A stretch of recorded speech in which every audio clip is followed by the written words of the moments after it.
Good morning.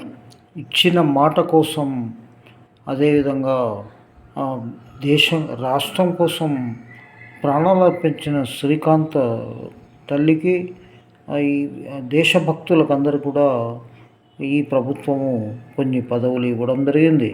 రాష్ట్ర మహిళా commission చైర్పర్సన్గా గద్వాల విజయలక్ష్మి, శ్రీకాంతాచారి తల్లి, ఐలమ్మ మనవరాలు సహా 6 సభ్యులుగా అవకాశం. ఉత్తర్వులు జారీ చేసిన ప్రభుత్వం. తెలంగాణ రాష్ట్ర మహిళా కమిషన్ చైర్పర్సన్గా జిహెచ్ఎంసీ మాజీ మేయర్ గద్వాల విజయలక్ష్మి నియమితులయ్యారు. ఆమెతో పాటు మరో 6 సభ్యులుగా నియమిస్తూ రాష్ట్ర ప్రభుత్వ ప్రధాన కార్యదర్శి కె రామకృష్ణారావు సోమవారం ఉత్తర్వులు జారీ చేశారు.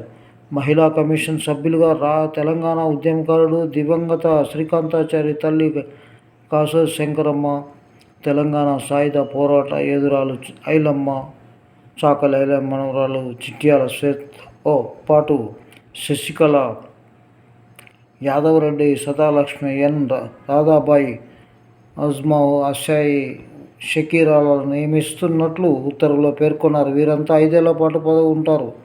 గత ప్రభుత్వంలో జరిగిన దానికి ఇప్పుడు జరిగిన దానికి కొంత తేడా మనకు కనిపిస్తుంది. కాబట్టి ఈ ప్రభుత్వం పారదర్శకంగా పనిచేస్తుందనేది మేము భావిస్తున్నాం. నమస్తే. Thank you very much.